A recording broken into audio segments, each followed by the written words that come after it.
3 years, 42. Okay. Oh, we're live.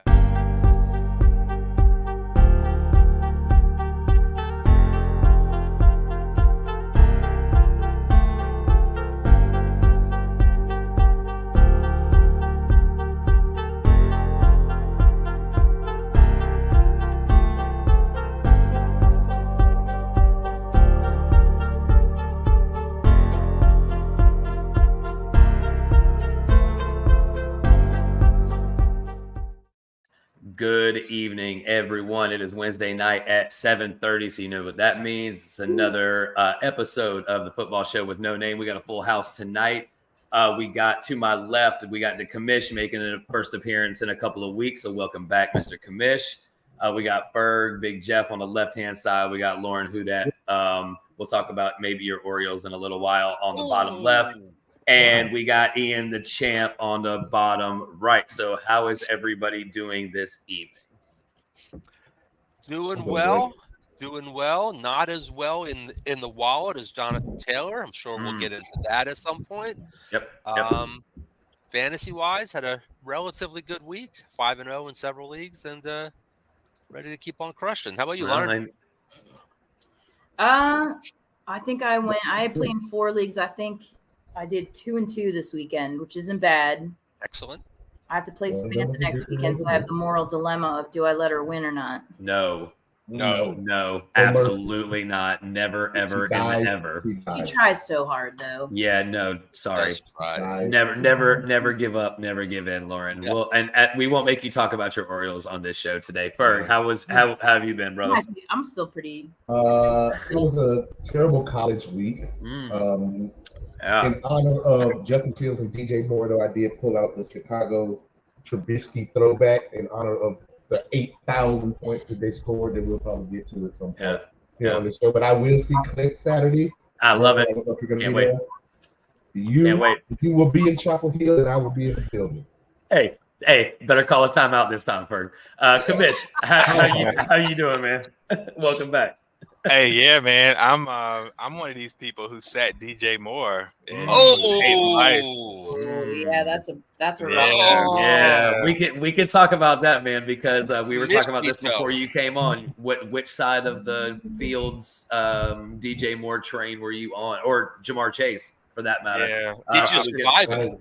And did you survive it? So we'll talk about that in a little while. So glad Merle Ian, I feel like a month ago we had a DJ Moore trash conversation. Right? No, we always have that conversation. We need to bring that back up because the conversation is that he was trashed in 2022, so that's not going to change. Yeah, no. I mean, the fact that I think DJ Moore called more touchdowns. He caught more touchdowns this week than he's had in the last 3 years. Right? That's correct. Listen, DJ Moore is good for 1,100 yards and 2 touchdowns every year. Right? No, he did that last week. So, like clockwork. So it's good. So Ian had a request, and it's a good topic to start off the show with. Jonathan Taylor comes back, re-signs with the Colts, and this is very interesting because of all the back and forth with him and Jim Irsay. And it's like kind of like whose dick is bigger at this point. You know what I'm saying? It's like who's going to give in, who's not.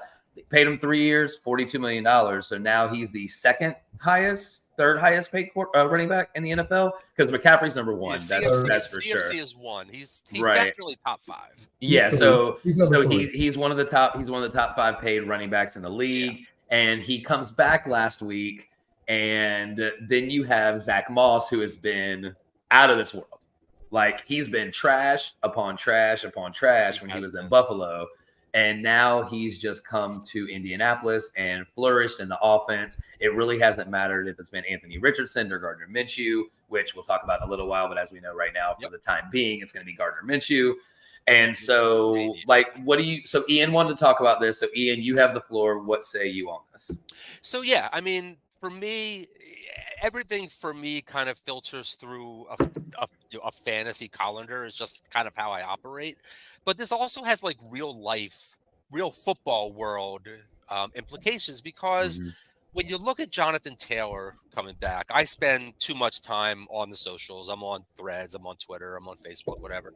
And in the forums, you saw a lot of people yelling, JT is back, fire him up. And I was like, you really need to temper your expectations. Like, here's a guy who wasn't really himself last year. 2022 wasn't a great year. 2021 was a great year. Here's a guy who hadn't played for close to 300 days, and he's a running back position, so there's no stamina, there's no upkeep. Now Jonathan Taylor is a specimen of a human being, so I'm not saying that he was out of shape. That's not what I'm saying, but I mean, but he's out of shape. Out of football game shape, right? Yeah, out of game shape. There's a difference between being out of shape and game shape, sure. So I tried to temper people's expectations. Like, Jonathan Taylor is a great running back. I personally, after everything that went back and forth between him and Irsay, and him going on PUP, I was surprised that he played. I expected him to be out until week 9 and come back and report at week 10 just so we could get that 1 year of accrued service towards free agency. We even talked about that. We did a little bit ago. Yeah, 2 weeks ago. Yeah. Yep. But it's about expectations. It's about realizing what the player is, what the situation is. You could draw a parallel to the Cooper Kupp. But I do think a running back and a wide receiver is not the same expectation. They're different positions, where there's also Puka, who could take some of that same workload. You can't do that with a running back, and this time it was Zach Moss. Zach Moss. Sorry. I was going to say Zach Moss. JT is still him. Yeah. Zach Moss he's him. The only reason why he didn't play week 1, why Deion Jackson played week 1, bust, is because Zach Moss had that broken arm. Yep.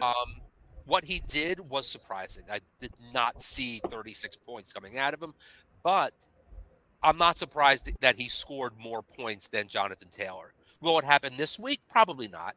Well, who knows? Probably outscore this week, but that'll have to be ramped up. So that leads to a bigger question. Kamish, I want your opinion on this. So what do you think happens with the Colts going forward? Are they playing Zach Moss because of how dynamic he's been, or are they playing the money? I think you lose the team if you don't let Zach get some of the carries. So, like, I think it'll be a gradual, right? It'll probably be, it was 80-20 last week, and maybe it'll be 60-40 with a goal of getting it to like 50-50. And then if Taylor pops, then it is what it is. But yeah, they're gonna use him, man. Can you pay somebody $13-14 million a year and not have them be your lead back? Yeah, I mean, you pay people $13-14 million a year and they break their leg and they don't play for the rest of the year. So. That's true, but nothing is guaranteed in the NFL unless you're Deshaun Watson, right? Yep. Who we can talk about. We can talk about later because we gotta talk about him being medically cleared, and he's like, nah, like all my money's still guaranteed, right? Like, yeah, no, I'm not gonna play. So, all right, so Fern, what do you think about this whole thing, man? What's your opinion? It's JT. I do subscribe. One thing I'm not an Adam Schefter. I'm not a huge Adam Schefter guy, but I read some stuff that he wrote. And the number one thing he always tells about free agents and players is follow the money. I followed the Adam Thielen train when I was doing fantasy picks, and with Adam Thielen. If a dude comes to a team and they get a new contract, the coach and the GM, to save their own job, have to justify giving these dudes 30, 40, 50 million. So even if Zach Moss, to his credit, might be the people's champ in the locker room, JT's going to get 80% of the carries. Yeah. Now, it's up to JT to fall on his face and let Zach Moss have to come bring it back to 60, 40, 50. But yeah, I'm probably, because I went with JT last week, I'm probably going to be the guy that misses out on JT this week and he goes for 24, because I'll sit him and just wait till he is him. Okay. But I think that I don't think Zach Moss really has a shot at got them getting a lot of carries this week. I really believe, Jeff, I mean, I think you have something to say there, but I do believe, at least in the immediacy, that you're going to see Jonathan Taylor carrying the ball for 2 solid series, being on the field, to every one Zach Moss. I think it's going to be like 2-1. You're going to give Jonathan Taylor his spell, get him out, get him rested, let somebody else. But like Jeff, like you said, and Clint, like you said also, once Jonathan Taylor pops, once he goes for that 25 carries for 175 and 2, it's the Jonathan Taylor show. And at that point, the locker room, I believe, will recognize Jonathan Taylor is our leader, and we have a great complement with Zach Moss. I think Zach Moss is a great complement. I don't know that he's a lead dog, but he was great. Let me ask you, Ian, does this change? Does this game script change at all with Anthony Richardson out? It does. It does. Yeah, because there's more passing. There's more passing, but there's also more do you rushing. Put Jonathan Taylor on the bench for a week and let Gardner try? Because at this point, your star quarterback. No. I think if you're talking about Indianapolis, in Indianapolis, you really always have 2 running backs on the field. You have whoever the running back is plus Anthony Richardson. Anthony Richardson is going to always get as a floor 10 carries. Yes, I was gonna go 7 carries, 40 yards as a 10. floor. So with Gardner Minshew, he is not that same running threat. So your running back is going to get more opportunities. But with Richardson out and Minshew in, I also think it enhances the Indianapolis receiving room. It raises your stock of your Michael Pittmans, your Alec Pierces, your Kalen Bransons, Josh Downs. Right. Yeah. Because Anthony Richardson is a work in progress. He could be a phenomenal quarterback. Right now, Gardner Minshew is more of a passer. And he's Richardson. And he's probably one of the best backups in the NFL, like DFS purposes. Really absolutely. Play this week. Yeah, absolutely. Yeah. Absolutely. So we can. I would push back on would be Granson. I don't think any of the 3 Indianapolis tight ends are that good.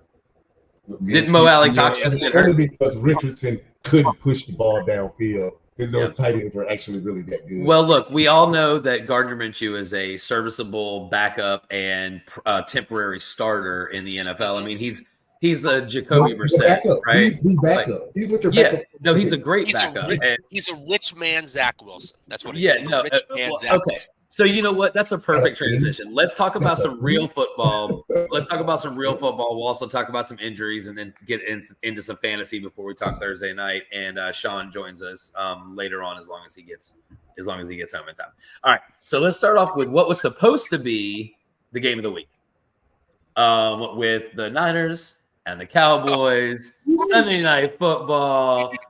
The boys are back, right? That's what they all say. Them boys. That's what they all say. Them boys. You still them back. boys? You still them boys? Let's say no. After the 42-10 loss to the George Kittle and Brock Purdy led 49ers, it turns out. So with Dallas Cowboys, here's a question that I want to pose to all 4 of you. What was the bigger? Well, they do, but that goes without saying. What was? I want to say the biggest letdown, but what was really the driver? Was that blowout driven by Dak Prescott being horrible, or he's not defense just getting exposed? Well, okay, no. So can I add a different wrinkle on this? I was talking to my friend TJ. I was talking to my friend TJ who had a stint in Washington for a little while. And he played with Trent Williams. And Trent Williams is, a man amongst boys, right? Dude, 6'8", best offensive lineman maybe ever. Like has the contract to prove it, right? So, Micah Parsons had 1 QB hurry in that game. 1. So, and he lined up on, I agree, but he lined up on the side with Trent Williams all night long because he thought he could out athletic the big man, but he couldn't. Right. And so with Michael Parsons not being able to get pressure, then Dexter Lawrence couldn't get pressure, and then nobody else was available to come at the quarterback. And so it made it not impossible, but obviously Brock Purdy went for 280 and 4 touchdowns, and George Kittle had 3 catches for 72 yards and 3 touchdowns. Right. Clint, how much of that is really driven by Trayvon Diggs no longer being there? Well, but let's be real with this San Francisco thing here, right? So Brock Purdy is they're a good squad. Like, yeah, right. This is what I'm talking about. Like, Brock Purdy is a serviceable quarterback, right? Yes. That will get paid not this year, not next year, but the year after that, right? Mm-hmm. Yeah. And so you got Brandon Ayuk, who is arguably a 1B in the 1A situation with Debo, who Debo is 1A. And Debo is a 1B to Christian McCaffrey. Yes. Right? I think Ayuk is 1A. And you have George Kittle. Right. And you have George Kittle, and you have a great offensive line, and you have a Bosa that gets paid $1 bazillion a year and gets to the quarterback no matter who's on him, right? And so it's you have a good head coach with a great scheme that knows how to get the ball out quickly. And Micah Parsons, after the George Kittle, F Dallas thing, right, on his shirt, Micah Parsons on his podcast said something about, oh, we got something for that, blah, blah, blah. No, you don't, bro. You don't. You just showed you do not have something for that. When was the last time they beat them? Like 3-4 years ago? No, it's what I'm saying. And I love Merrill over here just grinning, not his head, because he's a Giants guy, right? So, I mean, he's always going to hate on the Cowboys. So, Commish, what's your take on this game, man? I mean, they got steamrolled, bro. Boat raced, as they say. Yeah, man. They got mollywopped. I mean, San Francisco just on a whole nother level. Mm-hmm. And then when Dallas, you were talking about the whole thing with like their strategy for Micah Parsons was he likes to kind of be on the quarterback blind side. Yep. And so he had the arrogance to think he could out quick and out, athlete, Trent, and it just didn't work. And they just couldn't keep drive sustained, and all of a sudden Tony Pollard is just like trash regular. You know what I'm saying? Like I feel like last year, the Dak effect, though, right? Ball, I think you always have to have like some little middling running back that's the starter, and then the backup like does all the little razzle dazzle like Jalen Warren. That's not the Dowdle kid. Yeah, but the minute they get the full-time job, then they just turn into. But what happens here? So what happens here is Dallas. I don't think this is really appreciated. This change is Dallas let Kellen Moore leave this year. Kellen Moore went to Los Angeles to the Chargers, and that is an open it up, throw it up offense. And you saw when Kellen Moore was in Dallas, you see Dak, even with his interceptions, was putting up crazy fantasy numbers. Mike McCarthy is in there now. Mike McCarthy is calling these plays, and he's a run first guy. So that's why you're seeing Dak fall off. But Tony Pollard is Tony Pollard is way better than Zach Moss. He's in a different league, but they're both complementary running backs. Tony Pollard will give you a 36-point game here and there, but for the most part, with Zeke on the field, right? Zeke is there when you say 1B, regardless of who's 1A, 1B, you've got both of them. Mike McCarthy is trying to run his Green Bay offense in Dallas and doesn't have the pieces, and Dak Prescott just. Okay, can I go on the other side here? Is Tony Pollard being trash the Dak effect? No, it's not that. Let me jump back to something that Ian just said. He said Mike McCarthy was this run-first coach.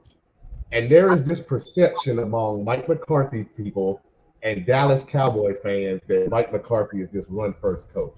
But do you know that the entire time that he was with Aaron Rodgers, they never finished higher than 26th in rushing? But yet they have this impression.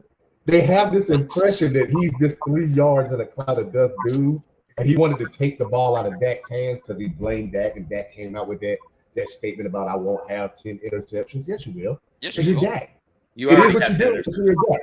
And I don't fault Dak for throwing the interceptions because other than CD, the other dudes are trash. They don't give them separation. They're not good. The offensive line is good. It's still better than most people's offensive line, but it's old.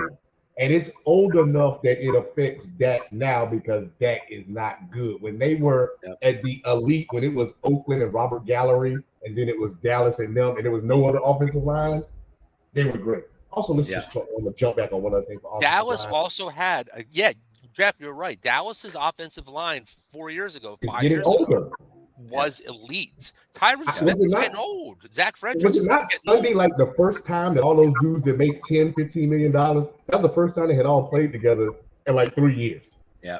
All of them at the same time in like 3 years. So they're not good. And we'll go on to the next topic. I just have to give a shout out to Pat Boyd. Because and I want to just acknowledge quarterbacks, receivers, out these. Even I really do believe if you really tore it down, Trent Williams is the best football player in football. I'm gonna let you I would say Trent Williams is the best football player in football. One quarterback hurry for Micah Parsons. I'm not gonna doubt that. So Lauren, what were you gonna say? My question is, since we're talking about teams that at some one point or another were dynasties, and I'm not just bringing this up because of who they played this last season, but the Patriots. Holy shit! Like that is, I've never seen them that. Like this is. When's the last time they were 1-4? Yeah, so great transition because they are straight doo-doo. I mean, it was. Right. I'm not a big Mac Jones fan. I think he's a dirty player. I think he's a child. Needs to grow up. What is he dirty? Meryl's head cocked to the side like he was a puppy. It was like what? The dick punches. Oh, okay. So he's Draymond. Like 2 weeks ago, dude. He's Draymond. So he's Draymond. Okay, I got you. I didn't know he had that in him. I didn't know he had dick punches. Leg up. Yeah. Who did he get? Like 2 weeks ago for that. Was it one of the? He got some. It was somebody who was pissed. They were like interviewing him. I forget who it was. They were like, "Yeah, he punched me in my stomach." I got sacked 14 times in the goddamn row. I put somebody in the goddamn. All right, so Lauren, let me ask you a question because you were flicked it a little bit here, right? I mean, because you got your who dat, and then you got your boys that you used to cheer for, right? And so it's like y'all, like the Patriots got. You talk about boat race. Like they've scored 3 points in the last 8 quarters of football with an injured Derek Carr. Yeah, no, it's like bad. They are terrible. For me, I hate to say it, but I think for me it was when Tom Brady left. It went down. There's something about. Oh yeah, love him or hate him, but like you can't not respect him. And there's something about Tom Brady that made that team magical.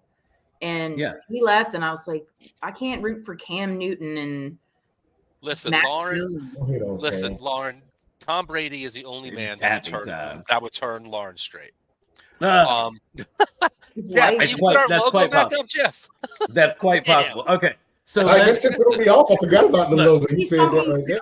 You can follow the way that I love Drew Brees and the way it's like you can be a fan and you can really get behind. Like he leads the fan base, the team. Like he's just a solid guy to watch, and it's just not been the same. And I love Coach, but listen, I grew up in Annapolis. Like he went to Annapolis High School. Like I love him, but I'm like, dude.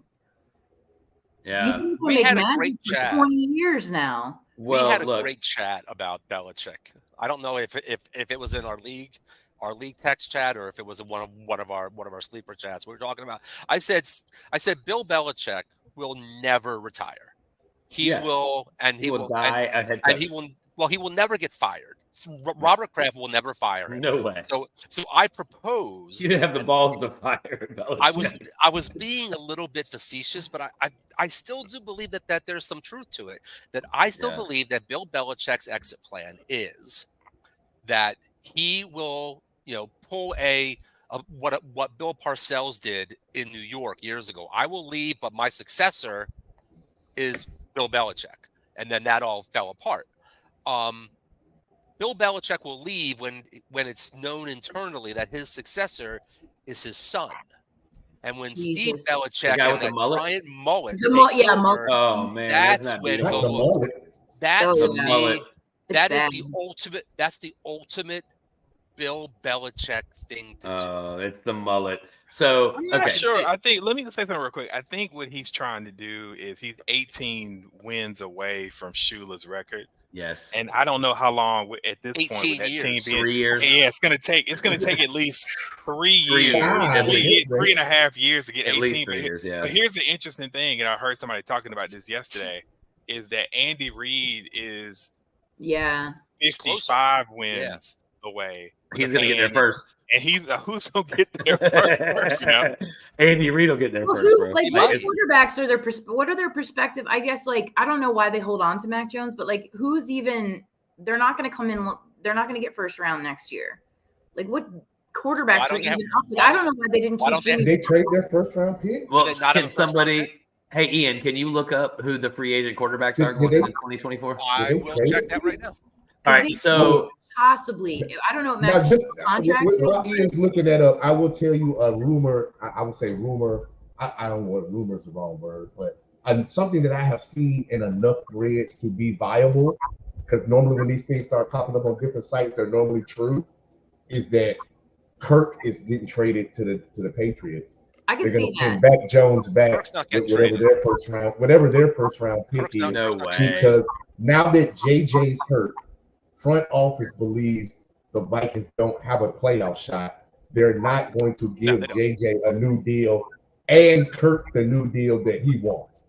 So once you factor in like I said, Adam Schefter says, forget about playing on the field. Like, it makes sense for Kirk and JJ to be together. But when you start talking about the money, and Kirk, being that he's almost 32, 33, he's not going to take the deal. 35. He's not going to take a deal less than the last dude they got. So are you going to really give Kirk Cousins $200+ million? Hold on a second. But so can I ask you a question, Ferg? Like on the other side of this, how are you going to re-sign JJ with Mac Jones as your quarterback? Well, the point was you get Mac Jones and their pick. That's why when she said they didn't have a first rounder, so you think they're going to take I need you to look that up because the way the Patriots are looking right now, if you have Mac Jones, even if he's terrible, if you have him as your bridge for 1 year and you get lucky enough to get Drake, Caleb. That's what I'm still not positive that Shador is going to stay in school and not come out if the money calls.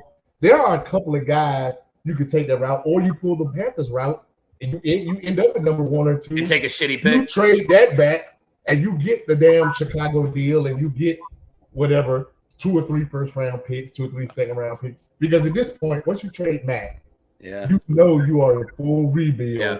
I also have a question, like, what else do the Patriots have? What do they have on that team? Nothing. Ramondre with no line. They have no receivers.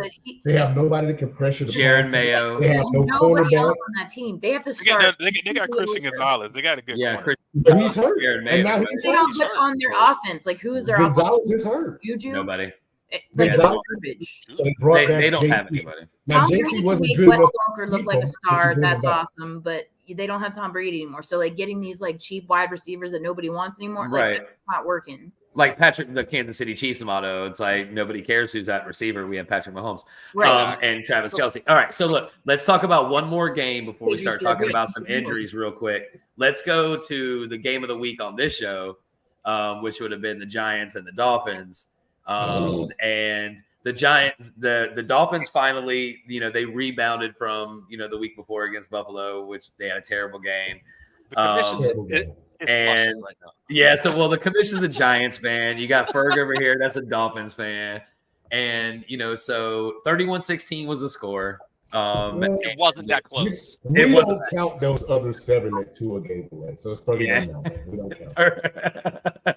It wasn't a great showing. Meryl, I got a question for you, Commish. What do you think about Daniel Jones, man? Yeah. Honestly. Please don't. Well, it's 2 things. So last year the Giants were the bad good team or the good bad team. Like Cinderella team. They got really lucky. Had some, Saquon Barkley played out of his mind. Daniel Jones had some protection. This year, I don't think Daniel Jones is any worse. I think the line got exponentially worse. Yes. I mean, he had 6 seconds. I mean, I'm sorry, not even 6. He's like 6/10 of a second sometimes to like the minute the ball is snapped and he takes 2 steps and there's somebody in his face.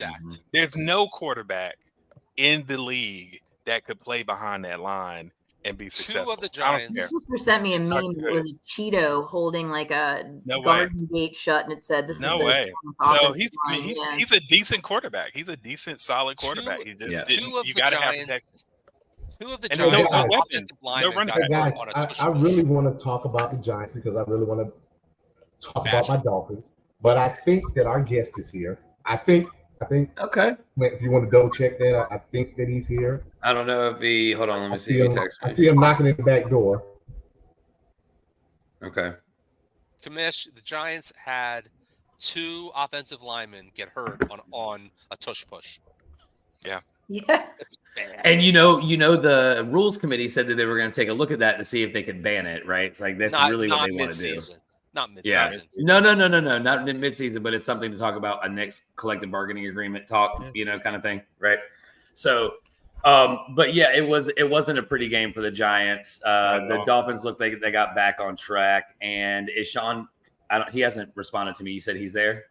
He's in the studio in the back. Okay, well, yeah, let's makeup or something. Let's go ahead and bring him on. Makeup or something, but I don't see his face. But he's maybe getting makeup. He's getting powdered up. Get the green M&Ms out the bowl. That's what they do in the back room. At the football show with no name, but hey, there he is. There's your guy, Mr. Sean. Hey, look. Hold on, real quick. I love the flex in the background, bro. That's the way. That was a flex. Well played, Sean. Well played. So everybody, this is Sean, a friend of mine, former NFL guy, former UNC Tar Heel, which is how I know him from a mutual friend of ours. And Sean, welcome to the football show with no name, man. So like right above you got Ferg, who is the pixelated one. Next to him, you got the commish. Then you got Ian and Lauren. And we are all over the country. Merrill and I are here with you in Raleigh and the area here. Nobody else is. So welcome to the show, bro. How you doing tonight, man? I'm good, man. Can't complain. Just came in the garage from painting, man. Okay. So I thought practice was tonight. That wasn't tonight. I thought you said it was Tuesday. Yes, originally I did. Yeah. We blame Clay. No, but for sure you can definitely blame. When you said Wednesday, it was today, so I was good. Much easier. So everything's going good, bro. Everything's good, man. I'm blessed. Can't complain at all. We were just having a discussion about your Niners and how dominant they look this year. You got any opinions on that? Because I know you went to a game last year, or it was last year, right? Yeah, it was for the alumni game. Yeah, the alumni game. So what do you think about your boys this year? They're looking good so far, man. As long as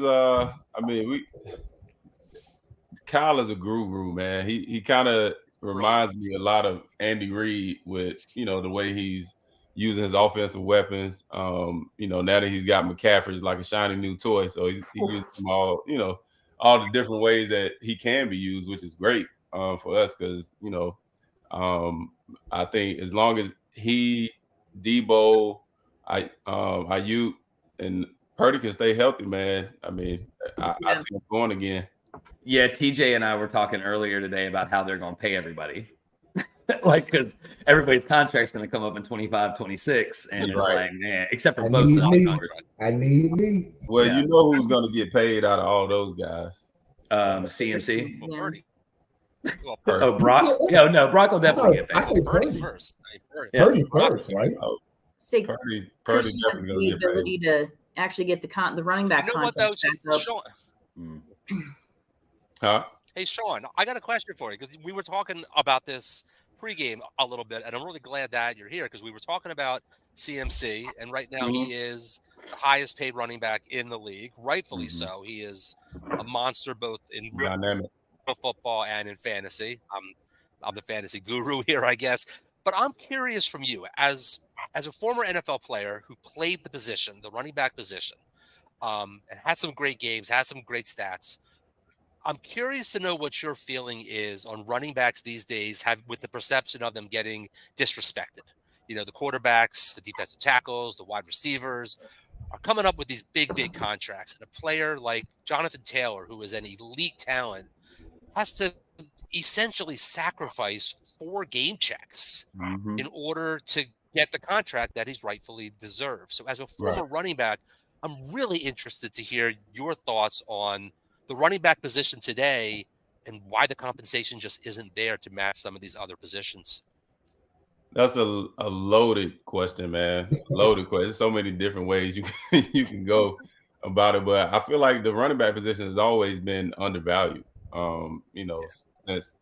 Since years back, I feel like it's always been kind of undervalued, especially since they've gone. A lot of offenses have gone to that West Coast spread offense. You kind of, you're not running. You don't see anybody. 49ers may do it, sprinkle in every now and then, which I love. You have a fullback in the backfield. Fullback. You running juice check. I mean, yeah. Juice check is the man. Right. Yeah. Juice made his money like that. When I was with him in Baltimore, and he was, he had just taken over for Vontae Leach, who was Vontae Leach, elite fullback. An elite fullback that Pro Bowler, And Juice came in and did the same thing. But I feel like ever since everybody's kind of, and it's a copycat league, I feel like everybody's going to the spread, and they don't use the back as much, but so they think. But in the West Coast offense, you spreading the back out and empty. Even when I was playing, I was more of a third down guy, and I was catching passes out of backfield, running the ball as well. But I think it's always an undervalued position. I think when you think about it, the running back does so much. They're a receiver, running the ball, and they're the extra blocker. Extra blocker, yep. And you think about it, like being a running back in the league, you got 230-pound, 40-pound, linebackers running full speed, and you got to stop them right in the hole. That's like being a left tackle. That's the extra lineman. Like, you should get paid, I feel like more than receivers or anybody on the offense other than the quarterback. Well, Sean, you bring up a topic we were talking about a little bit ago, and do you know Trent Williams personally? Because we were talking about how Ferg said he's the best pound for pound best player in the NFL. So is there any real argument to this? Because if you look at the game on Sunday night, Micah Parsons, who is arguably the best linebacker in the NFL, defensive player, totally. And one of the fastest defensive players in the NFL, had one quarterback hurry. Right. And as Merrill pointed out before you got on, Micah Parsons likes to line up on the blind side of the quarterback, and he got nothing. Nothing. Absolutely nothing. It's definitely an argument there. Trent, man, he's been doing it at an elite level for a long time, a very long time, and still can move. I mean, I watched him, and I didn't know, he was that good until, years later. But I was, I would end up with the Redskins, and he was there when I was there. Yep. And 2011, right? Yeah. Yeah, he was good then, and is playing at the same level, if not higher, right now. And yes. So TJ and I were having a conversation earlier. He said, I'm telling you one thing about Trent Williams that nobody else, that nobody will know. Said, if you line him up in a foot race with Micah Parsons in a 40-yard dash, he probably loses by a step. I agree with that. And he's a big human. Funny thing about Trent, though, Trent got them little legs. So he can move. but he always grabs the defensive player in the right position on the pads. Right. I mean, he's so skilled, athletic, man, and quick. Yeah. Like he got some good hands. I feel like that is an argument. He's definitely one of the elite in the league. Validated. He's a great one. And validated. Yeah, for sure. I mean, his contract is ridiculous, right? He got a bag a couple times. 3 times. I think this is his third big contract, 5-year contract. He's been in since 2010 or 2011, 2012 when you got there? He came in a year before me, man. Yeah, so 2010. Right. So I have a question based on something that Merle said earlier. Just got me thinking that Sean was going to be on the show. And we were talking about Jonathan Taylor coming back, and we were talking about Zach Moss having a big game. So you're in the NFL locker room, and we know Jonathan Taylor just got $40+ million. But we just saw Zach Moss beast out. When you're a player in the locker room, is it we need to see Zach back out there next Sunday beasting, or JT got to play because he's got $40 million? How does that play in the locker room? You said if JT what? What was the last part of that question? Well, we just know JT got 40+. So generally, as a fan or an ESPN watcher, we say, "Oh, JT just got 40 million. He's off IR. He's going to get 30 carries next week, and he's going to lead us to victory." But does the team say, Zach need to get those carries? How does that play in the locker room? Nah, I really think, like, at least in the locker rooms I've been in, there's not a lot of. There's probably only one team I've been on that had a lot of egos. And which team is that? Oh God, put him on the spot, Lauren. That's how we do our football show with no names. I won't say no names, right? No names on the football show. Yeah, I'm in Baltimore. That's the only reason I was asking. Yeah. No, I wasn't Baltimore. Okay, Baltimore was probably everybody up in Baltimore. We're good. Yeah. I mean, Baltimore was probably the prime example of team first, of what I was about to say. Like they were no ego. I mean, you had big personalities, but ego, you didn't have any of that. Like it was, everybody wanted to win. And whoever was going to help win, that's who they wanted to play. And I feel like, with Jonathan, I mean, he's such an elite talent. I think as a player, I just want to see him play because even as a player, you love football, right? So you want to see good players play and you want to see plays being made. And, both of those guys, I guess, can, make plays. But Jonathan Taylor, man, he's a different character. And I don't, I'll be honest with you, I don't follow NFL like faithfully. But Jonathan Taylor was on my radar, when he first started getting off, man. He's definitely become one of my favorites. He was in. I was going to ask you, who's some of your favorites to watch aside from Christian McCaffrey? Like who's like your top 2 guys to watch today? It's Etienne is. Travis is the truth. Yeah. I'm gonna lie, I didn't expect to hear Travis. Me either. I did not expect to hear Travis. I still like to watch Henry. He's still, he's been in the league for a while. He's still playing at a high level as well. Yeah, and he just runs over people, man. Yeah, you know what I'm saying? I love when he got speed too, though. He's just not a wrecking ball. He can run too. He runs. So I see Sean as kind of like, talking about Derrick Henry here. Tajay Spears really had a coming out party last week. Like he got more points than Derrick Henry did, and it's fun seeing that. I don't know if I want to call it a scat back, but that like a Dave Meggett back, from way back in the day, coming out, catching the swing passes. That was your role, right? I mean, your niche was that third down back, and you were fortunate enough to be on several different teams and seeing several different environments. Really cool. Did not expect to hear Travis Etienne. Yeah, so I got a question, Sean, man.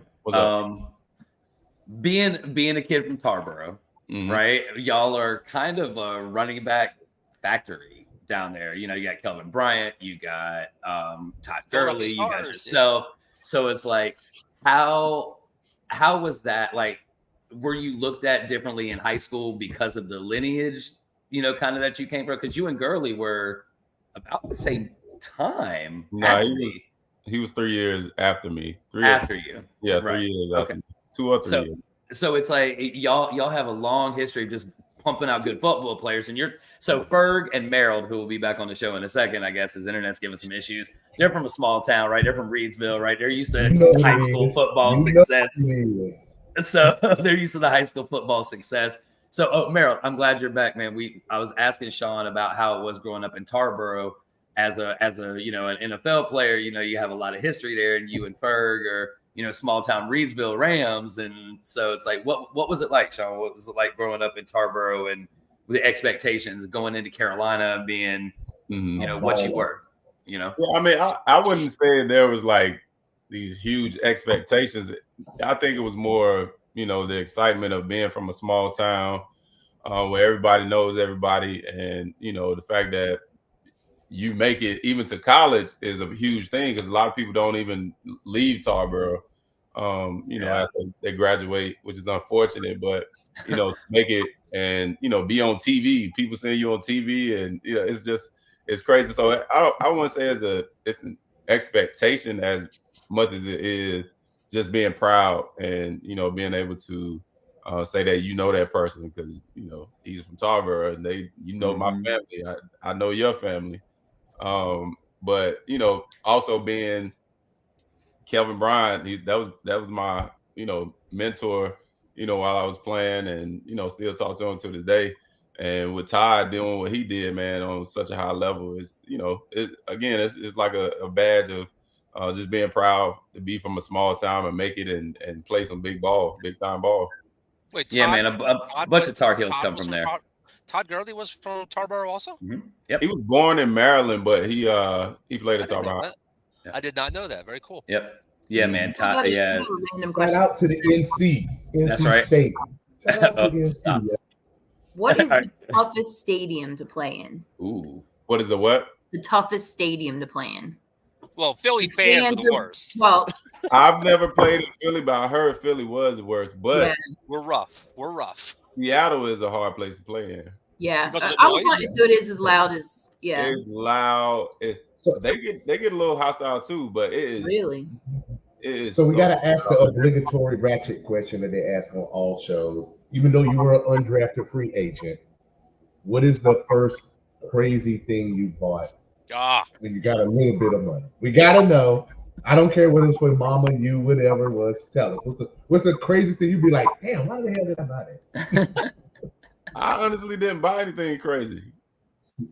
Smart man. Buy a house, buy a car. Yeah. That's kind of what he does now. Crazy cars. I would have had the same. I bought a car. I was actually still on practice squad when I bought another car. But the only reason I bought another car because I ended up getting in a wreck with my. I had a 2000. I think it was 2006 Dodge Charger. Right.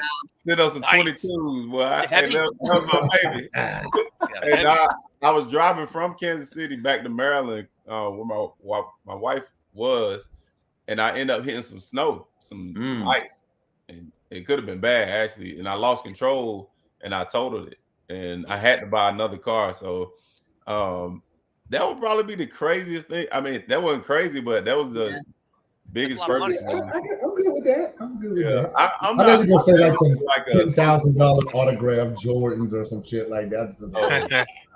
Hey, Sean, let me ask you a question. Like going back to, I guess this is money related too. Like since the running back position is so like devalued, and it's going to be a long time before the players can go back and renegotiate with the collective bargaining.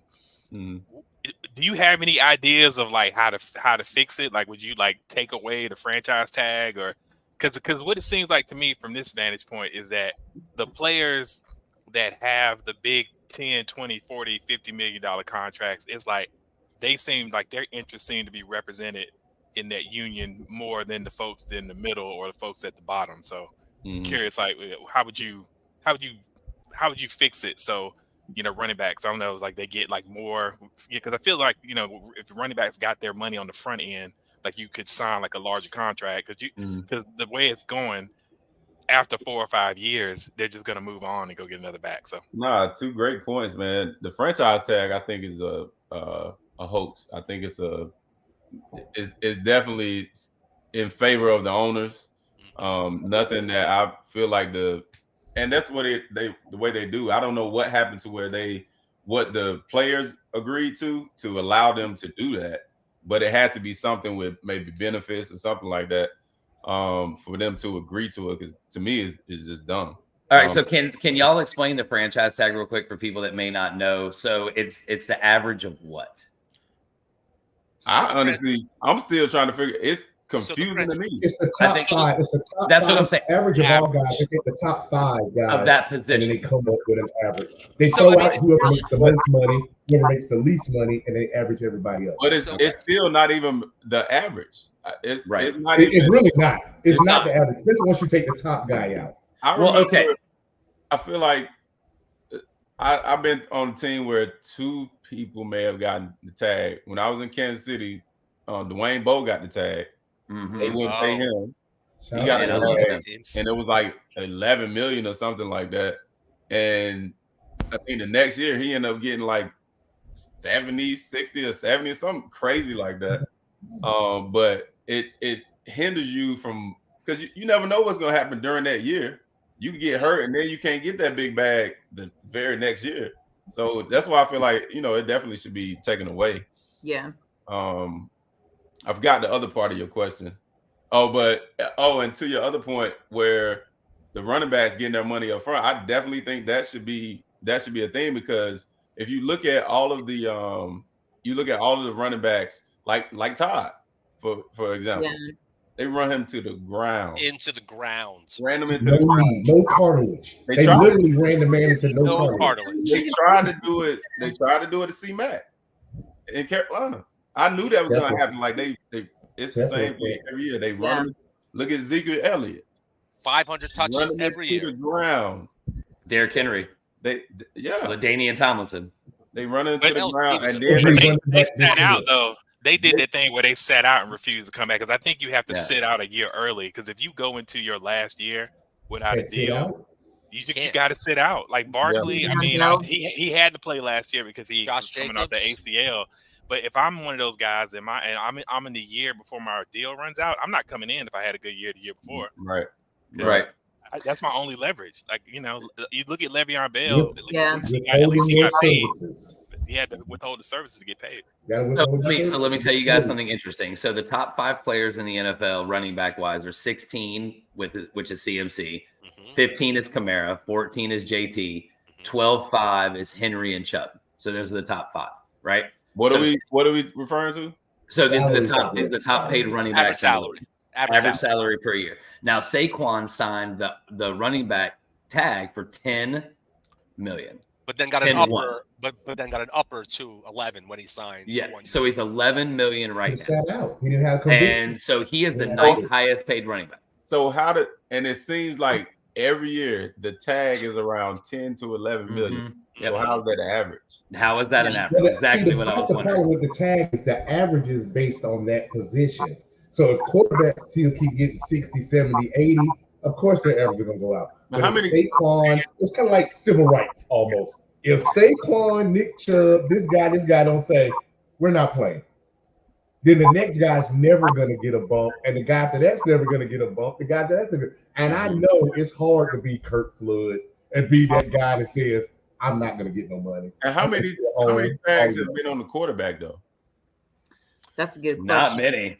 That's what because Kirk Cousins got twice. He got paid. Yeah, Kirk Cousins did. He got paid in Minnesota. He didn't get paid. So the QB tag is 32.4. What's wide receiver? Wide receiver is 19.7. You can't use Cousins as an example because Cousins was making 6th, 7th round money when he got the tag. So if you're making $100,000. And then they give you 15. So, you did come up with your 15, so it's the 80 guaranteed. So the average, but still not getting what he deserved. The average running back salary. The average running back salary is going to take a jump next year on the franchise tag because Jonathan Taylor just signed that 14. Sure. What will that jump be? It's going to jump from 10-1 to 10-6. Right. So let's talk about this real quick since we're on the topic. Sean, I'd love to see your reaction with this. So the running back tag is $1.24 million less than the tight end tag. And there are like 3 tight ends in the whole league. Right, y'all. That's ridiculous. Y'all. The running back touches the ball how many times more than like 300, 250, 300 times a year, right? Or so-ish. It's right on average. It's totally but the running backs play probably 3 years fewer on average though. So it is because of the volume. Yes. All right. Unbelievable. My only problem with the salary and the money is that out of the left side of the mouth, the NFL tells us about safety and hazards. But if you know that every time you get in a collision, it's like getting in a wreck, it's like 30 to 40 miles an hour. And the dude that's doing that 30 times a game is making the least amount of money, that just seems really fucked up to me. I'm sorry. That's the only word you can use. No, I mean, they're getting the most work, so they're getting the most wear and tear on their body, so they get the less money. That's why. Right? That's just what it turns out to be. That's the reason why. Yeah. Whether it's fair or not. All right, so Lauren, you had something you wanted to say. Well, I was just going to say, since Sean's here, I had a couple more fun questions for him, and so we're not dragging the mood down and talking about awesomeness. Sean, what was your favorite stadium to play in? San Francisco excluded. You could say New Orleans. It's a fun Arrowhead was actually pretty fun. Yeah, Carolina was Arrowhead. Oh, Arrowhead. Oh, I bet that is. Arrowhead is loud too. Arrowhead's loud too now. It was loud. It wasn't very loud when I was there because we weren't winning, but it still got loud. No, the fans are always into it though. And that tailgate is serious up there, man. Is it really? Oh, dude, Lauren. Have you ever seen that line coming out the back of the stadium where they be lining up in the mornings to get in there before they open the gate? But what's really cool, y'all, is that, and Sean can attest to this, anybody else that's been over there can attest to this, Arrowhead sits in the same parking lot as Kauffman Stadium, which is the Royals home stadium, right? Well, so it's literally in the same parking lot. And so they share, and so there's a bazillion spaces. People take up RVs and long barbecues that are 7 spaces long, right? So I mean, it's a great time. Yeah, great has the same thing. They have Citizens Bank Park, Lincoln Financial Field, and the Wachovia Center is all one parking lot. All right, Lauren. What's really funny about that statement that you just made is that we're talking about running back money, and the dude that plays in Arrowhead owns a piece of the team that's across the parking lot. That's how much fucking money these cats are making. He owns a piece of the team next door. That's all you need to say about those salaries. Well, Mahomes is that guy. You know what I'm saying? All right, so Lauren, what was the next question? So my next question was, who do you think's going to get MVP this year? Oh, CMC. It's honestly hard to tell right now. I mean, Mahomes is always a contender. Right. Yeah. I don't know. I'm surprised. I mean, I really don't. Out with CMC.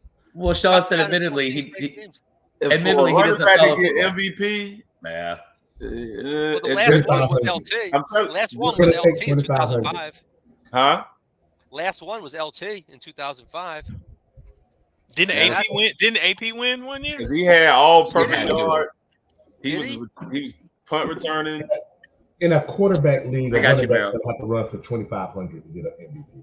Yeah. 2,500 yards in a quarterback league. CMC. All right. So then I got 2 more for you that we always talk about. It'll be your favorite Super Bowl and favorite halftime show. 2012, Merrill. I don't know if you can have a favorite Super Bowl.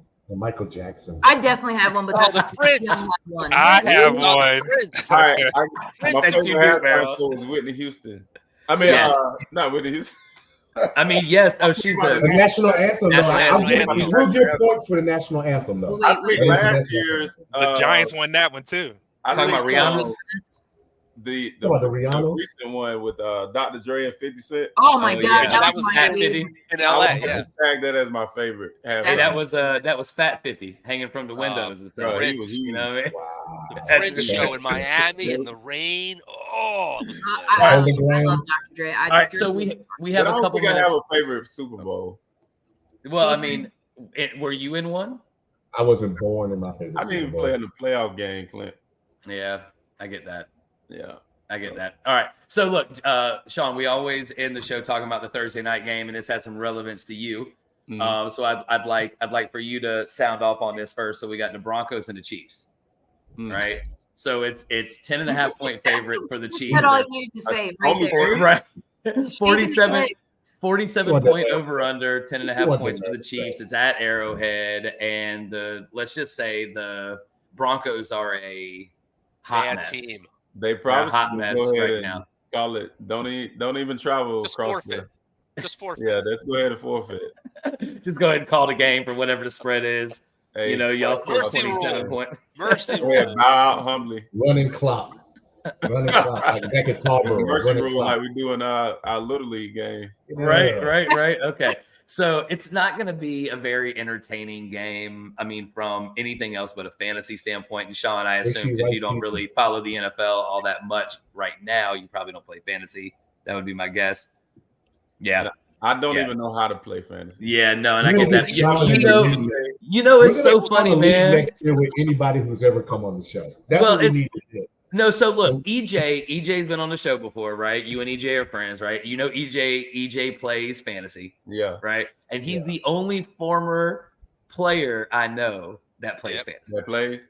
Yeah. I don't even know how to play. Plays because he said he was pissed that he played against himself last week. Who? Oh, Eckler? Travis Etienne. Oh, Travis Etienne. Yeah, but that's current. Like former players don't play. They just don't play. Like Ebron doesn't play, Sean doesn't play, TJ doesn't play. EJ is the only one that plays. I had $100 for every time somebody said, "Man, you got me some points on fantasy." Yeah, right. Yeah, Ian was talking about that before.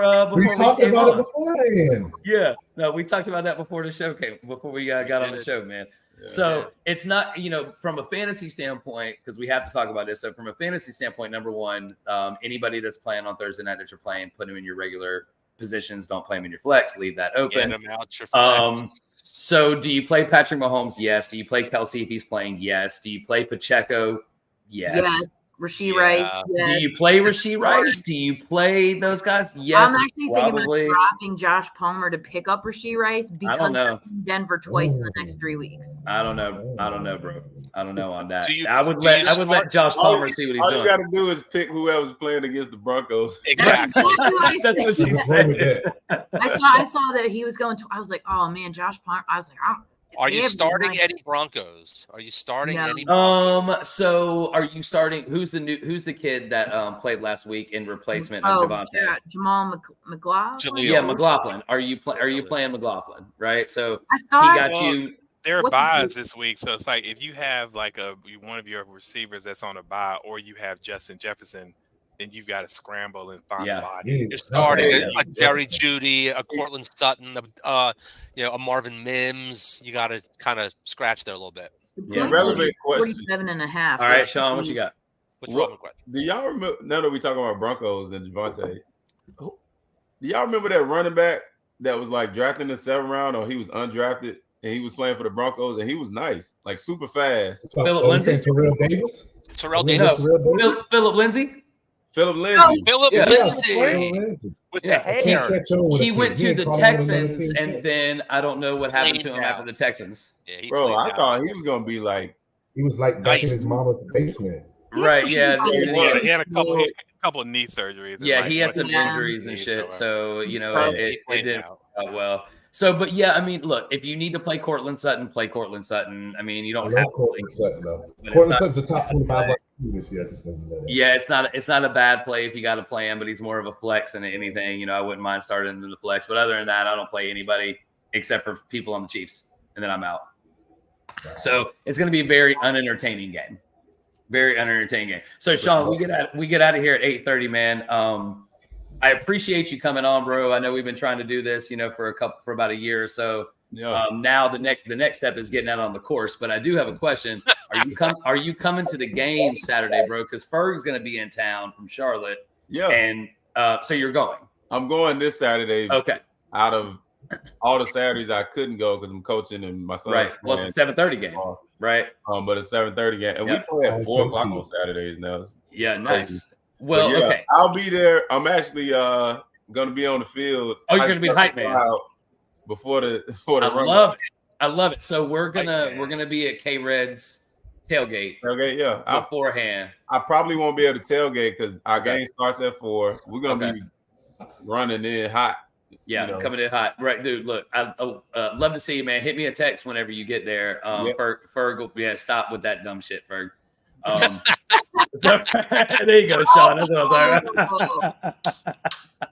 I love it. Nice. I love all of it. This is gonna be great. That's how you're gonna be on the bus on the way home. Picking up. I know, like very sad. It's a long way. It's a long way back to Charlotte. If you lose a game at like 6:30, that's a long drive back to Charlotte. Exactly. After drinking all day. Oh, I'm so mad. And Sean, they announced that the UVA game's on at 6:30 next Saturday as well. Okay. So if you feel like making it to that, I'm going to try to drag TJ out for the UVA game.